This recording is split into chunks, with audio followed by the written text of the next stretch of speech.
राम राम जी सारिਆਂ ਨੂੰ स्वागत है ਤੁਹਾਡਾ ਅੱਜ ਦੀ ਵੀਡੀਓ ਦੇ ਵਿੱਚ ਚੈਨਲ ਏਮ ਐਂਡ ਅਚੀਵ। ਆਪਾਂ ਤੁਹਾਨੂੰ ਪਤਾ ਕਿ ਸਾਇੰਸ ਦੀ ਸੀਰੀਜ਼ ਕਰ ਰਹੇ ਹਾਂ ਜਿਹਦੇ ਵਿੱਚ 5994 ਜੋ ਈਟੀਟੀ ਦਾ ਪੇਪਰ ਆ ਉਹਦੇ ਸਬਜੈਕਟ ਜੋ ਸਾਇੰਸ ਆ ਉਹਦੇ ਨਾਲ ਜੋ ਵੀ ਚੈਪਟਰ ਰਿਲੇਟਡ ਆ ਉਹ ਆਪਾਂ ਕਰ ਰਹੇ ਹਾਂ ਤੇ ਆਪਾਂ ਇੱਕ ਚੈਪਟਰ ਕੰਪਲੀਟ ਕਰ ਚੁੱਕੇ ਹਾਂ ਜਿਹਦਾ ਨਾਮ ਹੈ ਜੀ ਸੈੱਲ। ਠੀਕ ਹੈ ਜੀ, ਫੰਡਾਮੈਂਟਲ ਯੂਨਿਟ ਆਫ ਲਾਈਫ ਜੋ ਕਿ 9th ਕਲਾਸ ਦਾ ਚੈਪਟਰ ਨੰਬਰ 5 ਹੈ। ਉਹ ਬਾਇਓਲੋਜੀ ਦਾ ਚੈਪਟਰ ਸੀ ਜੋ ਅਸੀਂ ਕੰਪਲੀਟ ਕਰ ਚੁੱਕੇ ਹਾਂ। ਹੁਣ ਜੋ ਅਸੀਂ ਨਵਾਂ ਚੈਪਟਰ ਸ਼ੁਰੂ ਕਰਨ ਲੱਗੇ ਹਾਂ ਕੈਮੀਕਲ ਰਿਐਕਸ਼ਨਸ ਐਂਡ ਇਕੁਏਸ਼ਨਸ, ਰਸਾਇਣਿਕ ਕਿਰਿਆਵਾਂ ਅਤੇ ਸਮੀਕਰਨਾਂ, ਉਹਨਾਂ ਦਾ ਜੋ ਫਸਟ ਲੈਕਚਰ ਹੈ ਉਹ ਅੱਜ ਲੱਗੇਗਾ। ਤੇ ਅਗਰ ਵੀਡੀਓ ਤੁਹਾਨੂੰ ਵਧੀਆ ਲੱਗਦੀ ਹੈ ਤੇ ਲਾਈਕ ਕਰਕੇ ਚੈਨਲ ਨੂੰ ਜ਼ਰੂਰ ਸਬਸਕ੍ਰਾਈਬ ਕਰ ਦਿਓ, ਫਰੈਂਡਸ ਨਾਲ ਸ਼ੇਅਰ ਕਰ ਦਿਓ ਜਿਨ੍ਹਾਂ ਨੇ ਵੀ 5994 ਦੀ ਤਿਆਰੀ ਕਰਨੀ ਹੈ। ਇਹ ਫ੍ਰੀ ਬੈਚ ਚੱਲ ਰਿਹਾ ਹੈ ਜੀ 5994 ਦਾ ਤੇ ਫ੍ਰੀ ਹੀ ਚੱਲੇਗਾ ਸਾਇੰਸ ਦੇ ਲਈ। ਠੀਕ ਹੈ ਜੀ, ਸੋ ਸ਼ੁਰੂ ਕਰਦੇ ਹਾਂ ਜੀ ਅੱਜ ਦਾ ਲੈਕਚਰ ਆਪਣੇ ਫਸਟ ਕੁਐਸਚਨ ਤੋਂ। ਫਸਟ ਕੁਐਸਚਨ ਕਹਿੰਦਾ ਹੈ ਜੀ the substance which takes part in a reaction, ਉਹ ਚੀਜ਼ ਜੋ ਕਿ ਕਿਸੇ ਰਿਐਕਸ਼ਨ ਦੇ ਵਿੱਚ ਹਿੱਸਾ ਲੈਂਦੀ ਆ ਉਹਨੂੰ ਅਸੀਂ ਕੀ ਕਹਿੰਦੇ ਆ? ਪ੍ਰੋਡਕਟ ਕਹਿੰਦੇ ਆ, ਰਿਐਕਟੈਂਟ ਕਹਿੰਦੇ ਆ, ਮਿਕਸਚਰ ਕਹਿੰਦੇ ਆ ਜਾਂ ਕੰਪਾਊਂਡ ਕਹਿੰਦੇ ਆ।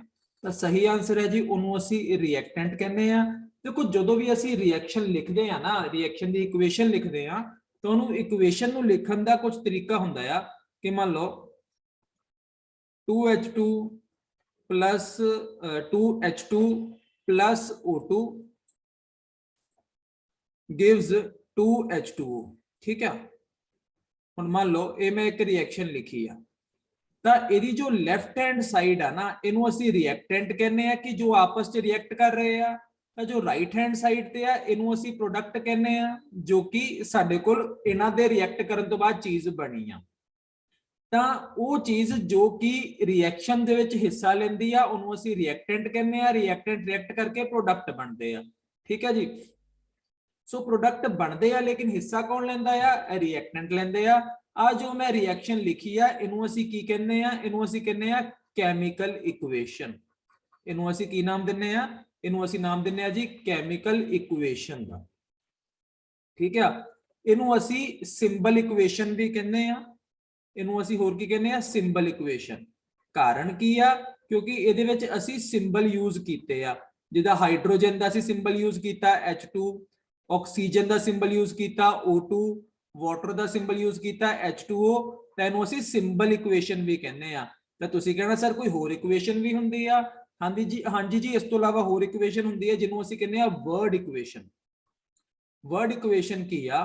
ਹੁਣ ਸਪੋਜ਼ ਕਰੋ ਮੈਂ ਰਿਐਕਸ਼ਨ ਲਿਖੀ ਆ ਆਹੀ ਵਾਲੀ H2 plus O2 gives 2H2O। ਤਾਂ ਇਹਦੀ ਵਰਡ ਇਕੁਏਸ਼ਨ ਕੀ ਹੋਏਗੀ ਕਿ hydrogen reacts with oxygen. Hydrogen oxygen ਦੇ ਨਾਲ ਰਿਐਕਟ ਕਰ ਰਿਹਾ ਆ ਕੀ ਬਣਾਉਣ ਦੇ ਲਈ? ਵਾਟਰ ਬਣਾਉਣ ਦੇ ਲਈ। ਯਾਨੀ ਕਿ ਉਹ ਸਾਨੂੰ ਵਰਡਸ ਦੇ ਵਿੱਚ ਦਿੱਤੀ ਹੋਊਗੀ, ਇੱਕ ਸਟੇਟਮੈਂਟ ਦਿੱਤੀ ਹੋਏਗੀ ਕਿ hydrogen reacts with oxygen to form water. ਉਹਨੂੰ ਵਰਡ ਇਕੁਏਸ਼ਨ ਕਹਿੰਦੇ ਆ, ਲੇਕਿਨ ਜਿਹਦੇ ਵਿੱਚ ਅਸੀਂ ਸਿੰਬਲ ਯੂਜ਼ ਕਰਦੇ ਆ ਉਹਨੂੰ ਅਸੀਂ ਸਿੰਬਲ ਇਕੁਏਸ਼ਨ ਕਹਿੰਦੇ ਆ। ਠੀਕ ਹੈ ਜੀ, ਅਗਲਾ ਕੀ ਆ? ਕਹਿੰਦੇ ਇੱਕ ਅਜਿਹੀ ਇਕੁਏਸ਼ਨ ਜਿਹਦੇ ਵਿੱਚ ਇਕੁਅਲ ਨੰਬਰ ਆਫ ਐਟਮਸ ਹੁੰਦੇ ਆ ਹਰ ਐਲੀਮੈਂਟ ਦੇ ਦੋਨੋਂ ਸਾਈਡ ਤੇ। ਕਹਿੰਦੇ ਆ ਹੁਣ ਦੇਖੋ ਮੈਂ ਤੁਹਾਨੂੰ ਸਮਝਾਉਣਾ ਇਹਨੂੰ ਕਿ ਮੰਨ ਲਓ ਆ ਮੈਂ ਰਿਐਕਸ਼ਨ ਲਿਖੀ ਆ H2 plus O2 ਬਣ ਗਿਆ H2O। ਠੀਕ ਹੈ, ਹੁਣ ਅਗਰ ਤੁਸੀਂ ਲੈਫਟ ਹੈਂਡ ਸਾਈਡ ਤੇ ਦੇਖੋ ਯਾਨੀ ਕਿ ਰਿਐਕਸ਼ਨ ਦੇ ਖੱਬੇ ਪਾਸੇ ਦੇਖੋ, ਰਿਐਕਟੈਂਟ ਵਾਲੀ ਸਾਈਡ ਤੇ ਦੇਖੋ ਤਾਂ ਹਾਈਡਰੋਜਨ ਦੀ ਗਿਣਤੀ ਕਿੰਨੀ ਆ? 2। ਆਕਸੀਜਨ ਦੀ ਗਿਣਤੀ ਕਿੰਨੀ ਆ? 2। ਠੀਕ ਹੈ, ਆ ਹਾਈਡਰੋਜਨ ਦੀ 2 ਗਿਣਤੀ, ਆ ਆਕਸੀਜਨ ਦੀ ਵੀ 2 ਗਿਣਤੀ। ਪਰ ਅਗਰ ਤੁਸੀਂ ਸੱਜੇ ਪਾਸੇ ਦੇਖੋ RHS ਵੱਲ ਤਾਂ ਹਾਈਡਰੋਜਨ ਤਾਂ 2 ਹੀ ਆ। ਠੀਕ ਹੈ, ਪਰ ਆਕਸੀਜਨ 1 ਆ। ਯਾਨੀ ਕਿ ਇਹ ਇਕੁਏਸ਼ਨ ਬੈਲੈਂਸ ਨਹੀਂ ਹੈਗੀ। ਤਾਂ ਯਾਦ ਰੱਖਿਓ ਕੋਈ ਵੀ ਇਕੁਏਸ਼ਨ ਜੋ ਹੈਗੀ ਆ ਉਹ ਇਕੁਏਸ਼ਨ ਬੈਲੈਂਸ ਹੋਣੀ ਚਾਹੀਦੀ ਆ। ਬੈਲੈਂਸ ਇਕੁਏਸ਼ਨ ਦਾ ਮਤਲਬ ਆ ਕਿ ਐਟਮਸ ਦੀ ਗਿਣਤੀ, ਜਿੱਦਾਂ ਇੱਥੇ ਹਾਈਡਰੋਜਨ ਐਟਮ ਦੀ ਗਿਣਤੀ 2 ਆ, ਖੱਬੇ ਪਾਸੇ ਆਕਸੀਜਨ ਦੀ ਵੀ ਗਿਣਤੀ 2 ਆ, ਤਾਂ ਸੱਜੇ ਪਾਸੇ ਵੀ ਗਿਣਤੀ ਬਰਾਬਰ ਹੋਣੀ ਚਾਹੀਦੀ ਆ। ਤਾਂ ਅਜਿਹੀ ਇਕੁਏਸ਼ਨ ਨੂੰ ਅਸੀਂ ਕਹਿੰਦੇ ਆ ਬੈਲੈਂਸਡ ਇਕੁਏਸ਼ਨ।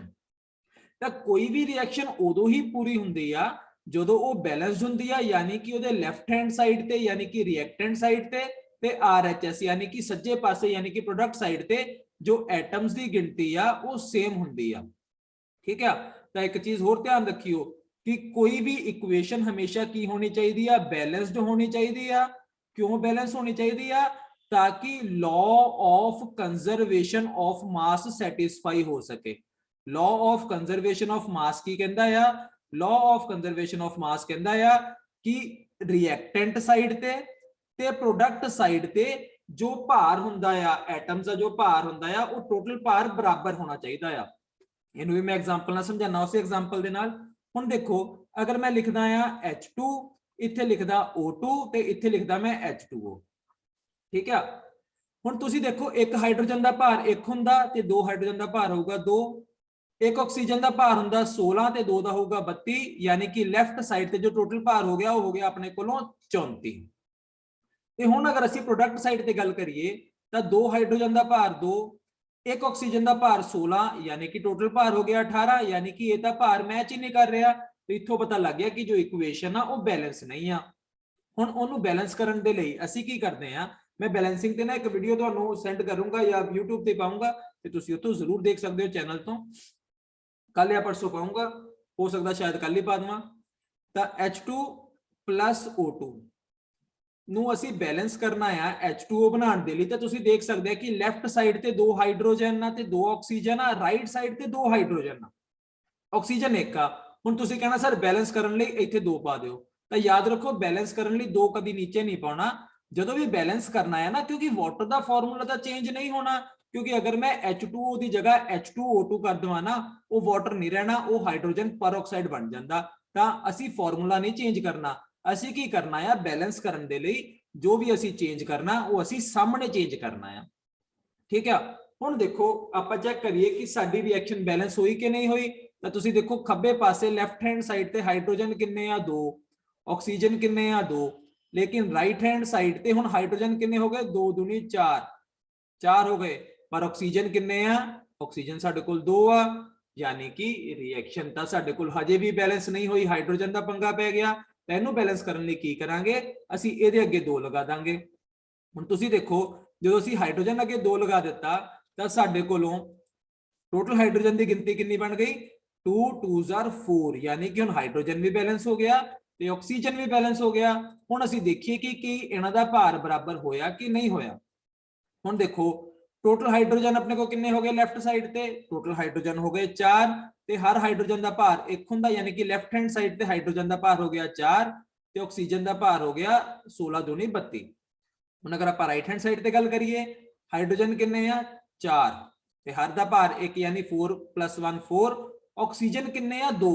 तुसीं आ ध्यान दिओ आ जो 2 पाया ना ये सिर्फ हाइड्रोजन अगे नहीं आ, ये हाइड्रोजन दे अगे भी आ ते ऑक्सीजन दे अगे भी आ, इस करके ऑक्सीजन 2 हो गए।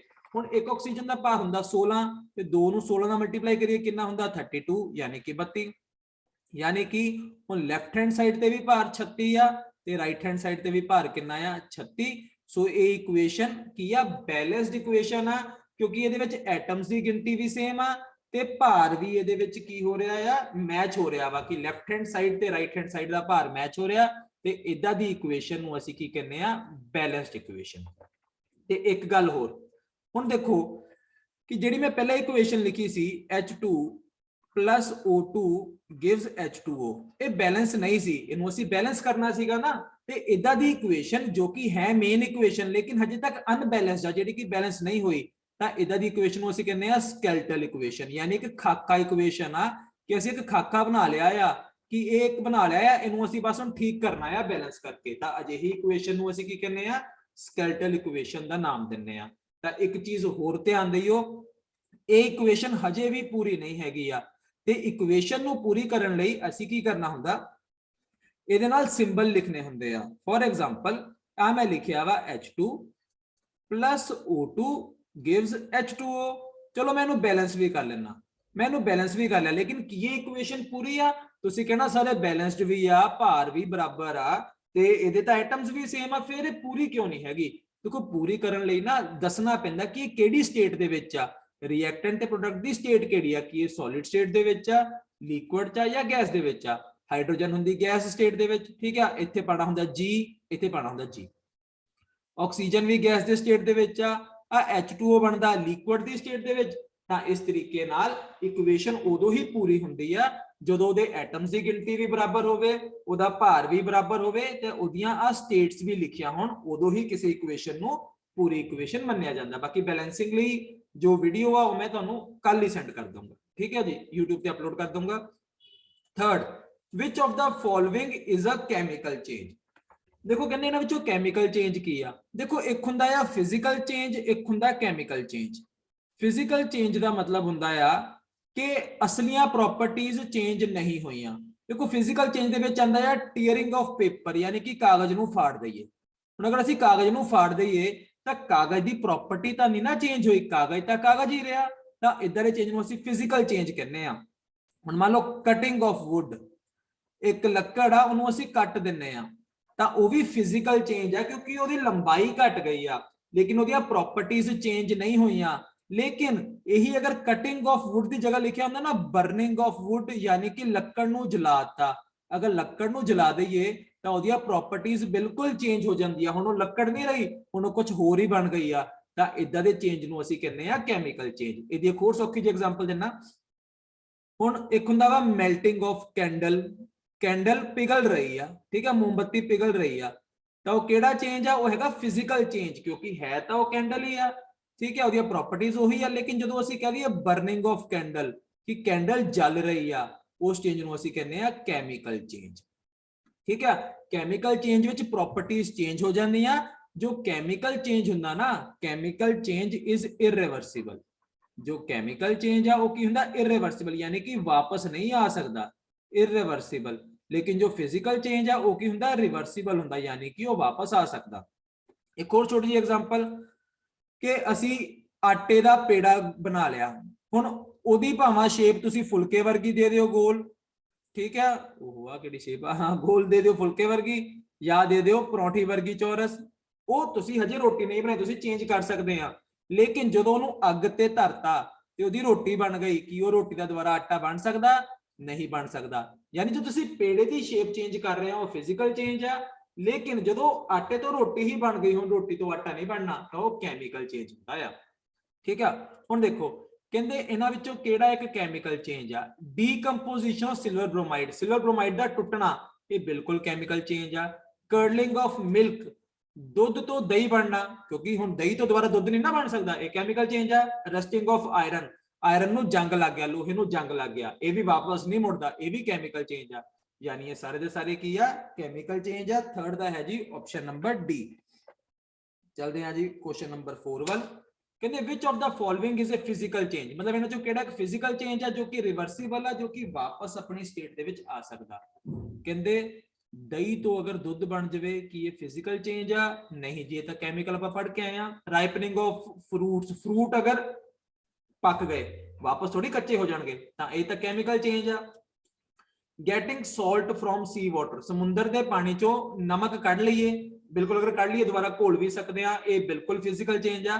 बर्निंग ऑफ वुड तो मैं दस के आया कि ये किहड़ा चेंज हुंदा, ये हुंदा केमिकल चेंज। सो सही है जी ऑप्शन नंबर सी। ठीक है, चलते हैं जी नेक्स्ट वाल।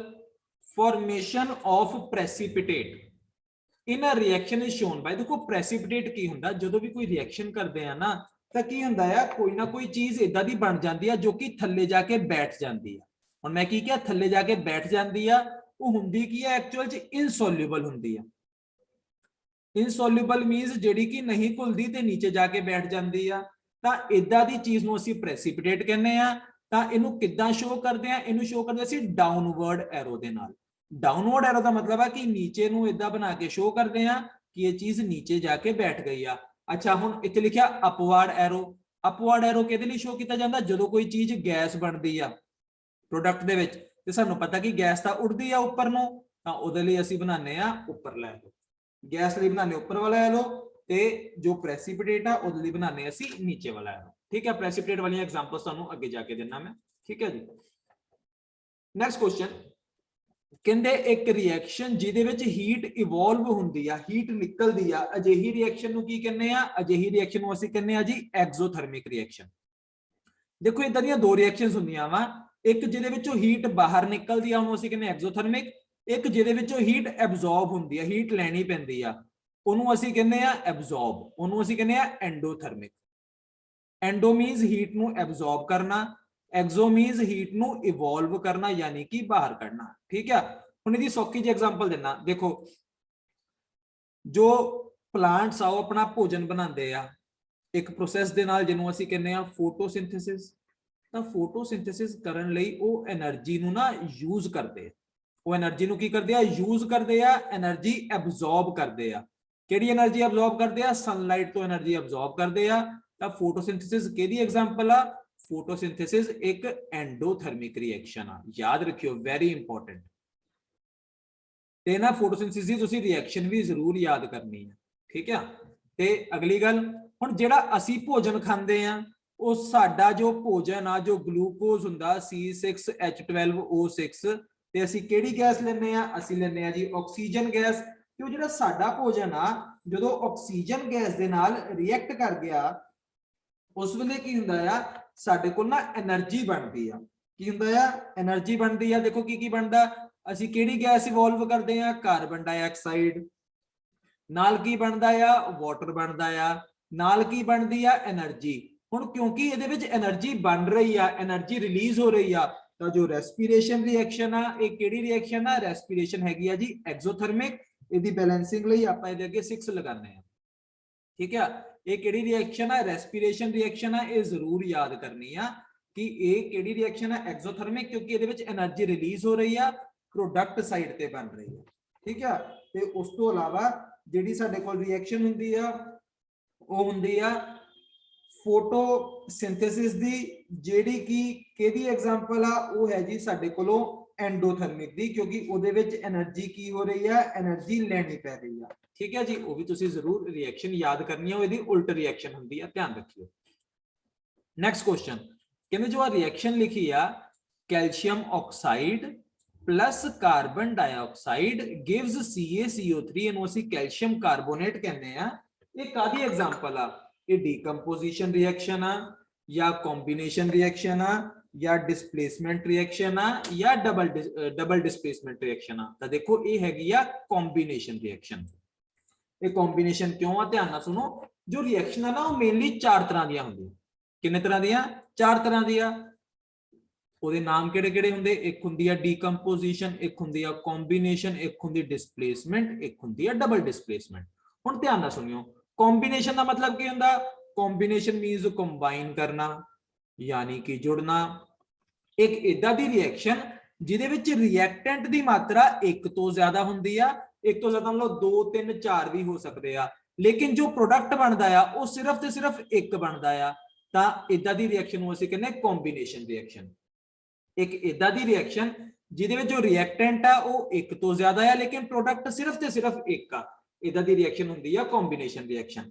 ਤਾਂ ਹੁਣ ਡੀਕੰਪੋਜੀਸ਼ਨ ਤੇ ਆ ਜਾਈਏ। ਡੀਕੰਪੋਜੀਸ਼ਨ ਦਾ ਮਤਲਬ ਹੁੰਦਾ ਟੁੱਟਣਾ, ਡੀਕੰਪੋਜੀਸ਼ਨ ਦਾ ਮਤਲਬ ਹੁੰਦਾ ਟੁੱਟਣਾ, ਠੀਕ ਹੈ, ਟੁੱਟਣਾ।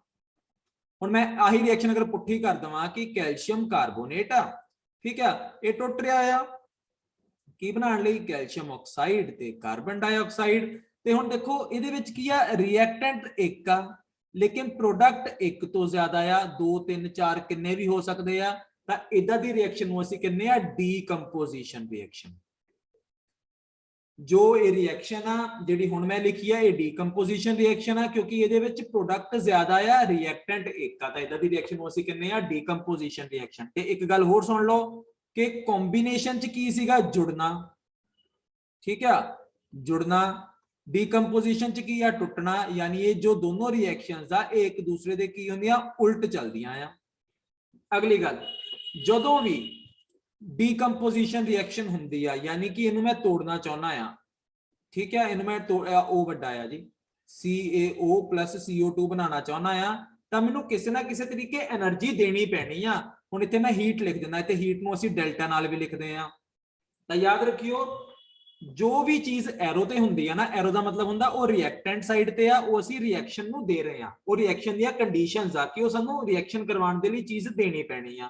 ਹੁਣ ਦੇਖੋ ਕਿ ਮੈਂ ਆ ਰਿਐਕਸ਼ਨ ਕਰਵਾਉਣ ਦੇ ਲਈ, ਡੀਕੰਪੋਜੀਸ਼ਨ ਕਰਵਾਉਣ ਦੇ ਲਈ ਹੀਟ ਦਿੱਤੀ ਆ, ਯਾਨੀ ਕਿ ਇਸ ਰਿਐਕਸ਼ਨ ਦੇ ਵਿੱਚ ਹੀਟ ਕੀ ਹੋ ਰਹੀ ਆ, ਐਬਜ਼ੌਰਬ ਹੋ ਰਹੀ ਆ। ਤਾਂ ਇੱਥੋਂ ਇੱਕ ਚੀਜ਼ ਪੱਕੀ ਗੱਲ ਯਾਦ ਰੱਖਣੀ ਆ ਕਿ ਜੋ ਡੀਕੰਪੋਜੀਸ਼ਨ ਰਿਐਕਸ਼ਨ ਆ ਉਹਦੇ ਵਿੱਚ ਹੀਟ ਐਬਜ਼ੌਰਬ ਹੁੰਦੀ ਆ, ਯਾਨੀ ਉਹ ਕਿਹੜੀ ਰਿਐਕਸ਼ਨ ਆ, ਐਂਡੋਥਰਮਿਕ ਰਿਐਕਸ਼ਨ। ਕਿਹੜੀ ਰਿਐਕਸ਼ਨ ਆ, ਐਂਡੋਥਰਮਿਕ। ਤੇ ਦੂਸਰੀ ਗੱਲ ਤੁਹਾਨੂੰ ਮੈਂ ਦੱਸੀ ਸੀ ਕਿ ਜਿਹੜੀ ਕੰਬੀਨੇਸ਼ਨ ਆ ਉਹ ਡੀਕੰਪੋਜੀਸ਼ਨ ਦੇ ਕੀ ਹੁੰਦੀ ਆ, ਉਲਟ ਹੁੰਦੀ ਆ। ਯਾਨੀ ਕਿ ਅਗਰ ਡੀਕੰਪੋਜੀਸ਼ਨ ਦੇ ਵਿੱਚ ਹੀਟ ਐਬਜ਼ੌਰਬ ਹੋ ਰਹੀ ਸੀ ਤੇ ਇਹ ਰਿਐਕਸ਼ਨ ਐਂਡੋਥਰਮਿਕ ਸੀ, ਤਾਂ ਕੰਬੀਨੇਸ਼ਨ ਦੇ ਵਿੱਚ ਕੀ ਹੋਊਗੀ, ਹੀਟ ਇਵੋਲਵ ਹੋਊਗੀ, ਹੀਟ ਬਾਹਰ ਨਿਕਲੂਗੀ ਤੇ ਇਹ ਰਿਐਕਸ਼ਨ ਕਿਹੜੀ ਹੋਊਗੀ, ਐਗਜ਼ੋਥਰਮਿਕ ਹੋਏਗੀ। ਇਹ ਵੀ ਪੇਪਰ 'ਚ ਆ ਜਾਂਦਾ ਕਿ ਜੋ ਕੰਬੀਨੇਸ਼ਨ ਆ ਉਹ ਕਿਹੜੀ ਆ, ਐਗਜ਼ੋਥਰਮਿਕ ਆ, ਪਰ ਜੋ ਡੀਕੰਪੋਜੀਸ਼ਨ ਆ ਉਹ ਕਿਹੜੀ ਆ, ਐਂਡੋਥਰਮਿਕ। ਠੀਕ ਹੈ ਜੀ। ਅੱਗੇ ਚੱਲਦੇ ਆ ਜੀ ਡਿਸਪਲੇਸਮੈਂਟ ਰਿਐਕਸ਼ਨ ਵੱਲ। ਡਿਸਪਲੇਸਮੈਂਟ ਦਾ ਮਤਲਬ ਕੀ ਹੁੰਦਾ ਆ, ਇੱਕ ਨੂੰ ਉਠਾ ਕੇ ਦੂਸਰੇ ਨੂੰ ਬਿਠਾਣਾ, ਇੱਕ ਨੂੰ ਉਠਾ ਕੇ ਦੂਸਰੇ ਨੂੰ ਬਿਠਾਣਾ, ਉਹਨੂੰ ਅਸੀਂ ਕਹਿੰਦੇ ਆ ਡਿਸਪਲੇਸਮੈਂਟ ਰਿਐਕਸ਼ਨ। ਪਰ ਹੁਣ ਸਵਾਲ ਆਉਂਦਾ ਆ ਕਿ ਸਰ ਜੋ ਡਿਸਪਲੇਸਮੈਂਟ ਰਿਐਕਸ਼ਨ ਆ ਕਿ ਕੋਈ ਵੀ ਕਿਸੇ ਨੂੰ ਉਠਾ ਸਕਦਾ ਆ? ਨਹੀਂ ਜੀ, ਕੋਈ ਵੀ ਕਿਸੇ ਨੂੰ ਨਹੀਂ ਉਠਾ ਸਕਦਾ। ਇਹਦੇ ਲਈ ਨਾ ਇੱਕ ਸੀਰੀਜ਼ ਹੁੰਦੀ ਆ, ਉਹਨੂੰ ਅਸੀਂ ਕਹਿੰਦੇ ਆ ਰਿਐਕਟਿਵਿਟੀ ਸੀਰੀਜ਼। ਕਿਹੜੀ ਸੀਰੀਜ਼ ਕਹਿੰਦੇ ਆ, ਰਿਐਕਟਿਵਿਟੀ ਸੀਰੀਜ਼ ਕਹਿੰਦੇ ਆ। ਰਿਐਕਟਿਵਿਟੀ ਸੀਰੀਜ਼ 'ਚ ਹੁੰਦਾ ਕੀ ਆ, ਐਲੀਮੈਂਟਸ ਨੂੰ ਨਾ ਟਿਕਾਇਆ ਹੁੰਦਾ, ਅਰੇਂਜ ਕੀਤਾ ਹੁੰਦਾ। ਕਿਸ ਤਰੀਕੇ ਦੇ ਨਾਲ, ਉਹਨਾਂ ਦੀ ਰਿਐਕਟਿਵਿਟੀ ਦੇ ਘਟਦੇ ਹੋਏ ਆਰਡਰ ਦੇ ਵਿੱਚ, ਯਾਨੀ ਕਿ ਸਭ ਤੋਂ ਉੱਪਰ ਉਹ ਲਿਖਣਾ ਆ ਜਿਹਦੀ ਰਿਐਕਟਿਵਿਟੀ ਸਭ ਤੋਂ ਜ਼ਿਆਦਾ ਆ, ਸਭ ਤੋਂ ਨੀਚੇ ਕੌਣ ਲਿਖਣਾ, ਜਿਹਦੀ ਰਿਐਕਟਿਵਿਟੀ ਸਭ ਤੋਂ ਘੱਟ ਆ। ਅਗਰ ਤੁਸੀਂ ਬੁੱਕ 'ਚ ਦੇਖੋ, ਇਹ ਰਿਐਕਟਿਵਿਟੀ ਸੀਰੀਜ਼ ਸ਼ੁਰੂ ਹੁੰਦੀ ਆ ਪੋਟਾਸ਼ੀਅਮ ਤੋਂ, ਸਭ ਤੋਂ ਪਹਿਲਾਂ K, ਉਸ ਤੋਂ ਬਾਅਦ ਆਂਦਾ ਸੋਡੀਅਮ, ਫਿਰ ਆਂਦਾ ਕੈਲਸ਼ੀਅਮ, ਫਿਰ ਆਂਦਾ ਮੈਗਨੀਸ਼ੀਅਮ, ਮੈਗਨੀਸ਼ੀਅਮ ਤੋਂ ਬਾਅਦ ਆਂਦਾ ਐਲੂਮੀਨੀਅਮ, ਐਲੂਮੀਨੀਅਮ ਤੋਂ ਬਾਅਦ ਆਂਦਾ ਜੀ ਜ਼ਿੰਕ, ਜ਼ਿੰਕ ਤੋਂ ਬਾਅਦ ਆਂਦਾ ਆਇਰਨ, ਇੱਕ ਸੈਕਿੰਡ, ਆਇਰਨ, ਆਇਰਨ ਤੋਂ ਬਾਅਦ ਆਂਦਾ ਜੀ ਲੈਡ, ਲੈਡ ਤੋਂ ਬਾਅਦ ਆਂਦਾ ਹਾਈਡਰੋਜਨ।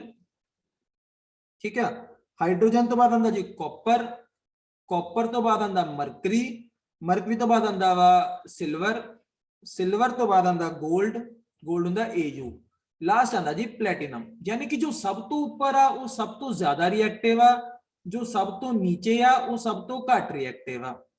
ਹੁਣ ਹੁੰਦਾ ਕੀ ਆ ਕਿ ਜੋ ਕੋਈ ਵੀ ਉੱਪਰਲਾ ਐਲੀਮੈਂਟ ਆ ਉਹ ਆਪਣੇ ਨੀਚੇ ਵਾਲੇ ਕਿਸੇ ਨੂੰ ਵੀ ਡਿਸਪਲੇਸ ਕਰ ਸਕਦਾ ਆ, ਆਪਣੇ ਨੀਚੇ ਵਾਲੇ ਕਿਸੇ ਨੂੰ ਵੀ ਹਟਾ ਸਕਦਾ ਆ, ਉਹਦੀ ਜਗ੍ਹਾ ਤੇ ਆ ਕੇ ਬੈਠ ਸਕਦਾ ਆ, ਲੇਕਿਨ ਕੋਈ ਵੀ ਨੀਚੇ ਵਾਲਾ ਉੱਪਰ ਵਾਲੇ ਨੂੰ ਡਿਸਪਲੇਸ ਨਹੀਂ ਕਰ ਸਕਦਾ।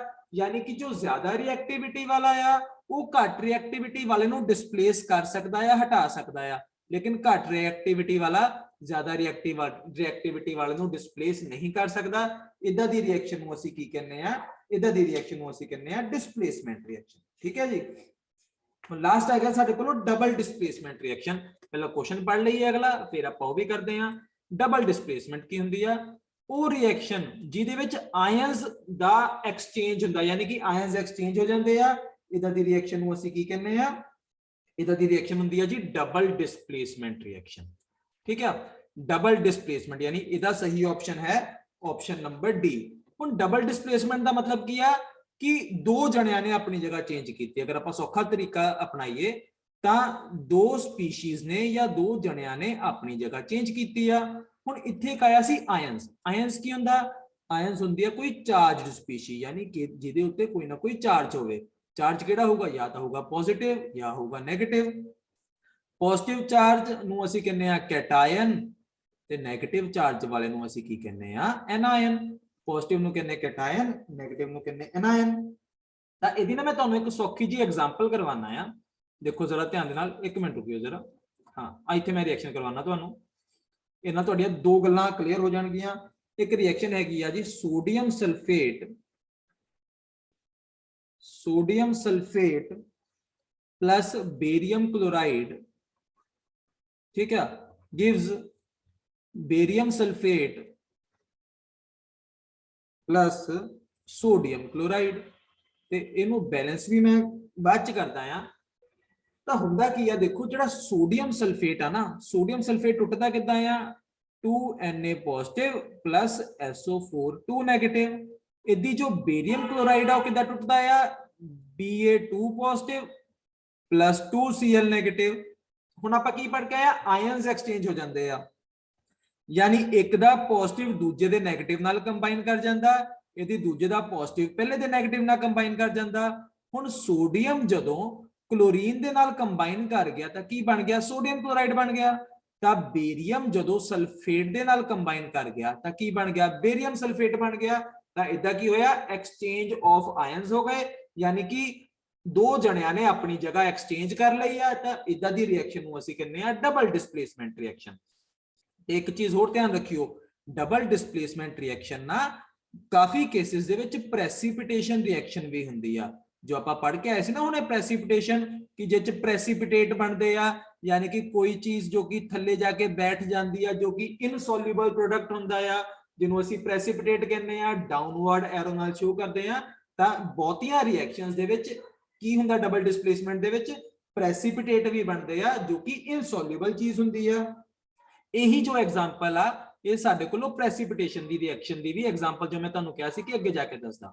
ਦੇਖੋ ਕਿਦਾਂ ਕਿ ਸਾਡੇ ਕੋਲੋਂ ਸੋਡੀਅਮ ਸਲਫੇਟ ਜੋ ਕਿ ਐਕੁਅਸ ਆ, ਯਾਨੀ ਇਹਨੂੰ ਪਾਣੀ ਚ ਘੋਲਿਆ ਹੋਇਆ, ਠੀਕ ਹੈ ਜੀ, ਐਕੁਅਸ ਮੀਨਸ ਪਾਣੀ ਚ ਘੋਲਿਆ ਹੋਇਆ, प्लस BaCl2 बेरियम क्लोराइड, ये भी एक्वस है, इनू भी पानी च घोलिया, ठीक है, बन की रहा वा साडे कोलों बेरियम सल्फेट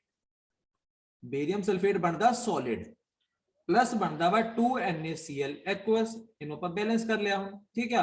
हुण एक चीज तुसीं ध्यान रखनी आ कि इत्थे सॉलिड लिखिया ना, तुसीं कहना सर प्रेसिपिटेट किदां वा, देखो प्रेसिपिटेट किसी जो नहीं घुलदे मतलब थल्ले जाके बैठ जांदे आ, थल्ले जाके बैठ जांदे मतलब वो सॉलिड स्टेट च होए ना, यानी कि एरो दी जगह उत्थे सॉलिड भी लिखिया हो सकदा, एस भी लिखिया हो सकदा। हुण तुसीं ना कुछ सिंबल समझ लो, अगर एस लिखिया होवे ते सॉलिड, एल लिखिया होवे ते प्योर लिक्विड, जी लिखिया होवे ते गैस, एक्वस लिखिया होवे यानी कि उहनूं पानी विच डिसोल्व कीता होया, ठीक है। एक्वस मीन्स पानी दे विच डिसोल्व कीता होया, इह चीज नूं तुसीं ध्यान रखना, ठीक है जी। उम्मीद है कि चारों रिएक्शंस समझ आ गई हैं।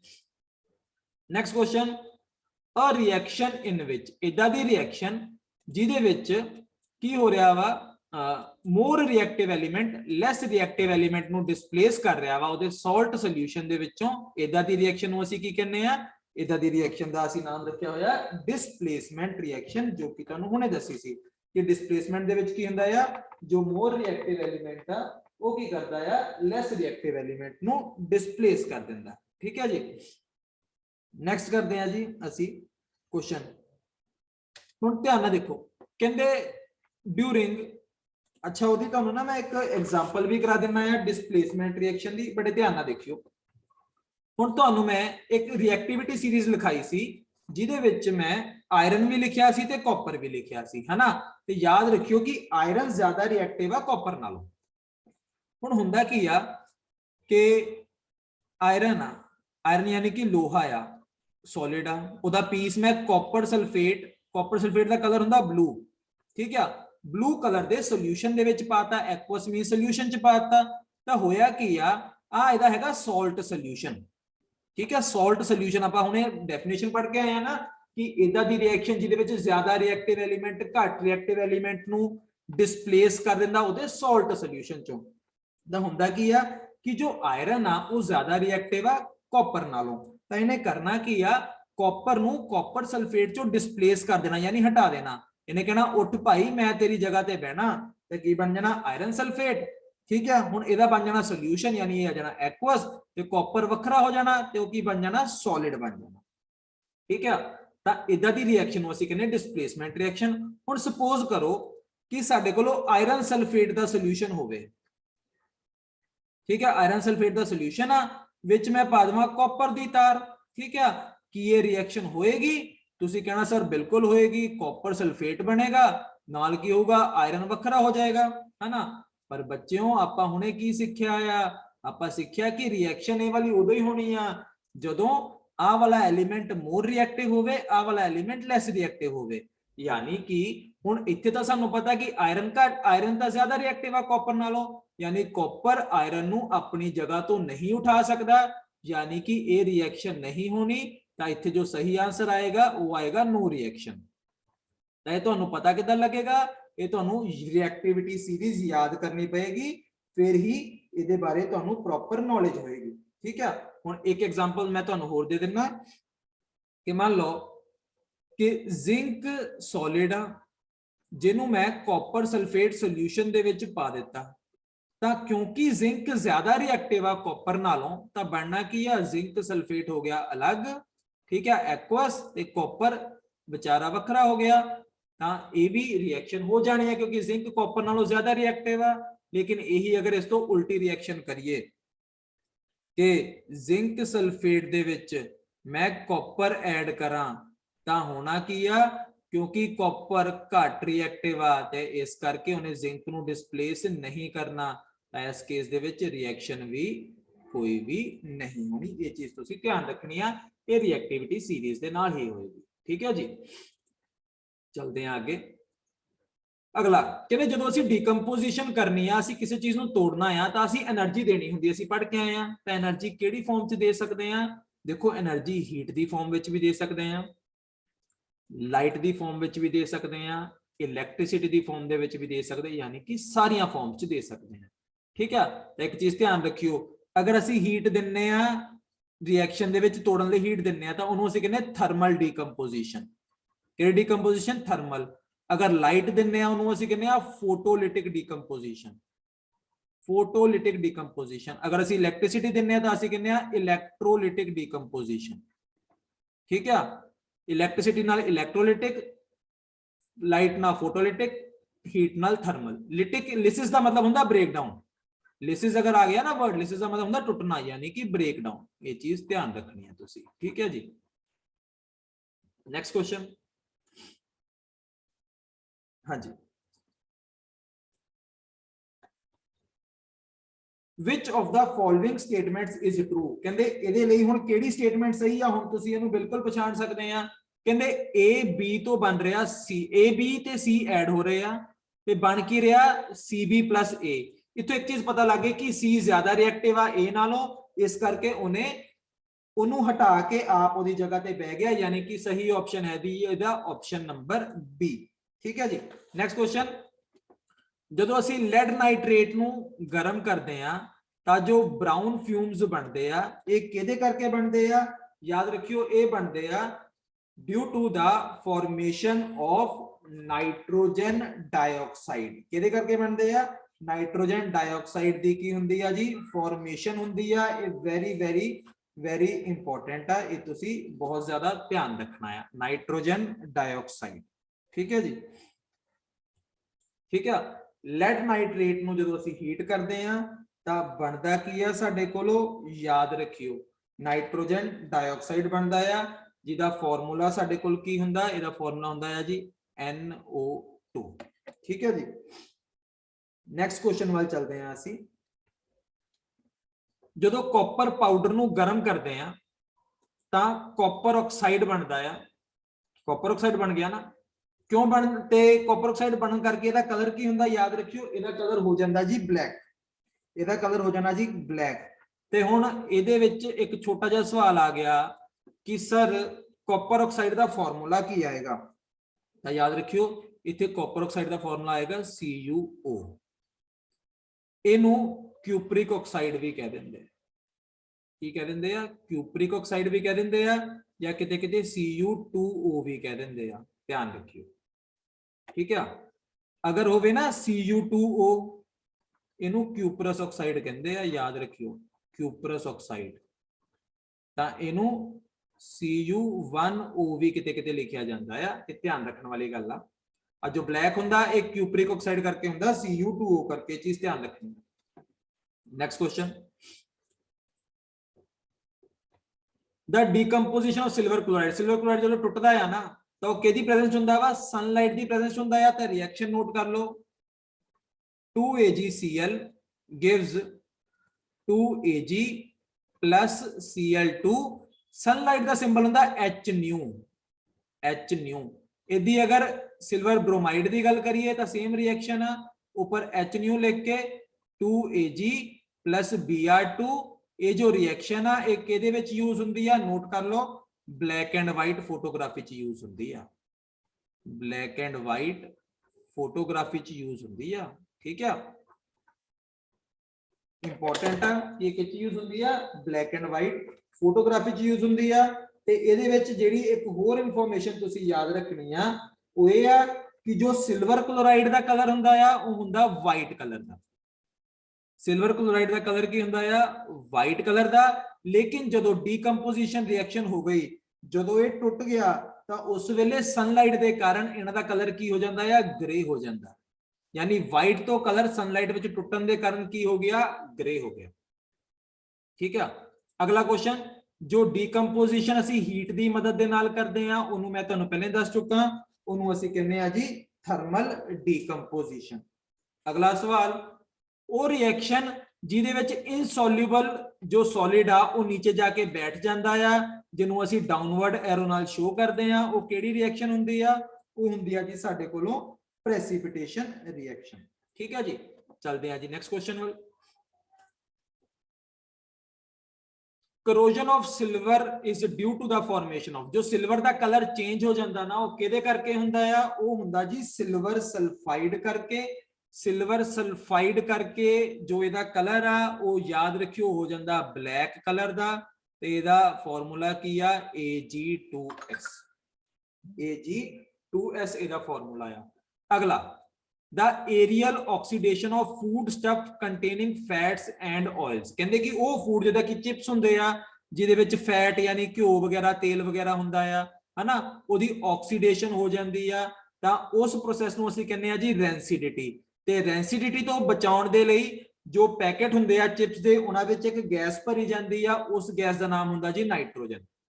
जिहड़ी आपां कहंदे ना हवा आ, वो हवा नहीं एक्चुअल च नाइट्रोजन हुंदी आ, ताकि वो सलाबे ना, ठीक है, उस सलाबे ना ऑक्सीडेशन ना होवे, ऑक्सीजन दे नाल रिएक्ट ना करे, क्योंकि जदों खुला रहिंदा आ वो किहड़ी गैस नाल रिएक्ट करदा आ? ऑक्सीजन नाल रिएक्ट करदा, जिस करके ओहदा टेस्ट भी चेंज हो जांदा है ते ओहदी ओडोर यानी कि ओहदी स्मैल भी चेंज हो जाती है, ते उस तों बचा के रखण लई ओहदे विच किहड़ी गैस पाई जाती है? नाइट्रोजन। सो अगर वीडियो वधिया लगे तो लाइक करके चैनल नूं जरूर सबसक्राइब कर दिओ, फ्रेंड्स नाल शेयर कर दिओ। अगला क्वेश्चन बेहद इंपॉर्टेंट आ, कॉपर दे जो आर्टिकल्स आ ना, इन्हां दा लस्टर, इन्हां दी चमक चल जाती आ, कादे करके? क्योंकि इन्हां उपर ना एक लेयर बन जाती आ। कादी लेयर बन जाती आ? याद रखियो, इन्हां उत्ते लेयर बनती आ बेसिक कार्बोनेट दी। कादी बनती आ? बेसिक कॉपर कार्बोनेट दी। हुण ना एक दो चीज़ां जो तुसीं दिमाग दे विच रखणियां आ, ਉਹ ਕੀ ਆ? पहली चीज ਤਾਂ ਇਹ ਆ जी कि जेकर आवे कि ਇਹਦਾ ब्लैक कलर हो जाता, तो ब्लैक कलर आप दस आए हैं कि कॉपर ऑक्साइड करके हुंदा आ, ठीक है। अगर लस्टर की गल करे या ग्रीन कलर की गल करे, तो ग्रीन कलर किहदे करके हुंदा वा? बेसिक कॉपर कार्बोनेट करके, ते वो मिक्सचर हुंदा आ कॉपर हाइड्रोक्साइड दा नाल कॉपर कार्बोनेट दा। लेकिन कई बारी ना इन्हां दी जगह ते, वैसे तो ये मिक्सचर है इन्हां दा, इन्हां दी जगह ते कई बारी एक फॉर्मूला लिखिया आ जांदा बेसिक कॉपर कार्बोनेट दा, तो वो फॉर्मूला तुसीं नोट कर लो, Cu2OH2CO3 इदा दा फॉर्मूला भी किते किते लिखिया आ जांदा है, तुसीं ध्यान रखना है। Cu2OH2CO3 इदा दा फॉर्मूला भी किते लिखिया मिल जांदा। सो यह साडा अज दा फर्स्ट लैक्चर आ। वीडियो वधिया लगी तो लाइक करके चैनल नूं जरूर सबसक्राइब कर दिओ, फ्रेंड्स दे नाल भी शेयर कर दिओ। बहुत बहुत धन्यवाद, थैंक यू।